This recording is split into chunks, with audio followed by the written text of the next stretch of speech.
সুপ্রিয় শিক্ষার্থী, আসসালামু আলাইকুম। এখন আমি তোমাদের বইয়ের প্রত্যয়িক জীবনের সেট অধ্যায়ের অনুশীলনী 2 নম্বর অঙ্কের সমাধানটি করে দেখাবো। তো চলো শুরু করি। দেখো, এখানে প্রশ্ন দেওয়া আছে সেট গঠন পদ্ধতিতে প্রকাশ করো, অর্থাৎ এগুলো কিন্তু তালিকা পদ্ধতিতে আছে। আমরা কি করব? সেট গঠন পদ্ধতিতে প্রকাশ করব। তো কত দেখো কি দেওয়া আছে, ক নম্বরে দেওয়া আছে A equal to 1 3 5 dot dot dot 101। ঠিক আছে, তো আমরা কি লিখতে পারি এখানে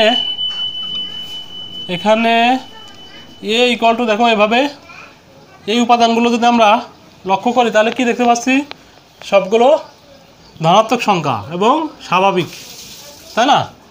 তার মানে কি এগুলো সব ন্যাচারাল নাম্বার, মানে স্বাভাবিক সংখ্যা 1 3 5 এভাবে 101 পর্যন্ত।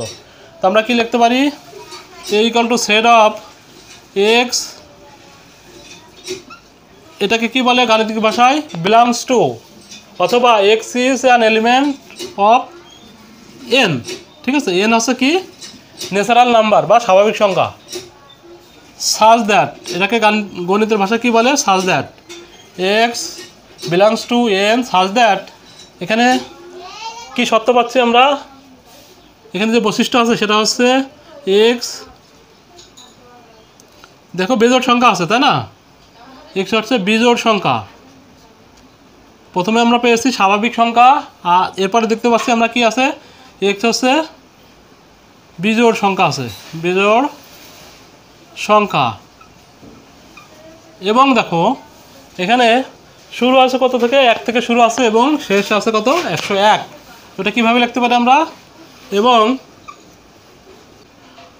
এক্সের মানগুলো 1 এর সমান অথবা বড় হবে, ঠিক আছে, এবং 100 এর সমান অথবা ছোট হবে, 101। ঠিক আছে, এখানে কত আছে, 101, 101 এর সমান অথবা ছোট হবে। ঠিক আছে, তো আমরা কিন্তু ক নম্বরটা সমাধান করে ফেলেছি, এটাই এর অ্যান্সার। ঠিক আছে, এখন আমরা খ নম্বরটা দেখব। খ নম্বরে আমাদের কী দেওয়া আছে দেখো, বি ইকুয়াল টু 4 9 16 25 36 49 64 81 100। ঠিক আছে, আচ্ছা এখানে দেখো, এটা আমরা যদি লক্ষ্য করি তাহলে কী দেখতে পাচ্ছি, এখানে বি ইকুয়াল টু, এই সবগুলো যদি আমরা খেয়াল করি তো দেখতে পাচ্ছি প্রথমে এগুলো কি ন্যাচারাল নাম্বার, স্বাভাবিক সংখ্যা। ঠিক আছে, সবগুলো পজিটিভ আছে, ধনাত্মক, এই জন্য এগুলো কি স্বাভাবিক সংখ্যা। স্বাভাবিক সংখ্যা মানে কি ন্যাচারাল নাম্বার ইংলিশে বলে। ঠিক আছে, তো এটা কীভাবে লিখতে হয়, B equal to set of X belongs to N such that, অথবা এটাকে পড়া যায় X is an element of N such that. কী পেলাম আমরা, এইখানে দেখো প্রথমে আমরা ন্যাচারাল নাম্বার সেটা বের করলাম। এরপরে দেখো কি আছে, 4 আছে, 4 মানে কি 4 ইকুয়াল টু কি লিখতে পারি, 2 এর হোল স্কয়ার। তারপরে কত আছে, 9, 9 মানে কি 3 এর স্কয়ার। 16 মানে কি 16 ইকুয়াল টু আমরা কি লিখতে পারি, 4 এর স্কয়ার। তার মানে আমরা দেখতে পাচ্ছি কি সবগুলো পূর্ণবর্গ সংখ্যা। আরেকটা মেলা দেখি, 100, 100 মানে কি লিখতে পারি আমরা, 10 এর স্কয়ার। ঠিক আছে, তার মানে সবগুলো আমরা দেখতে পাচ্ছি কি পূর্ণবর্গ সংখ্যা। এখানে এটাই লিখে দেবো, এক্স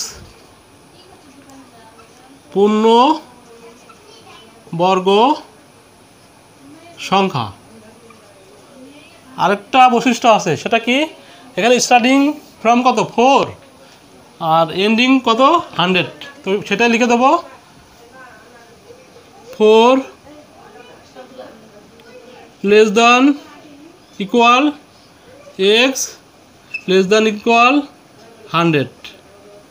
ঠিক আছে, এর মানে কি এক্সের মান 4 এর সমান অথবা 4 থেকে বড় এবং 100 থেকে ছোট অথবা 100 সমান। ঠিক আছে, তো এটাই কিন্তু এটার অ্যান্সার। তো আশা করি তোমরা বুঝতে পেরেছো। ভিডিওটি ভালো লাগলে অবশ্যই লাইক করবে, কমেন্টস করবে এবং সাবস্ক্রাইব করে বেল বাটনে ক্লিক করে দেবে, তাহলে পরবর্তী ভিডিওর আপডেটগুলো পেয়ে যাবে। তো ভালো থেকো, আল্লাহ হাফেজ, আসসালামু আলাইকুম।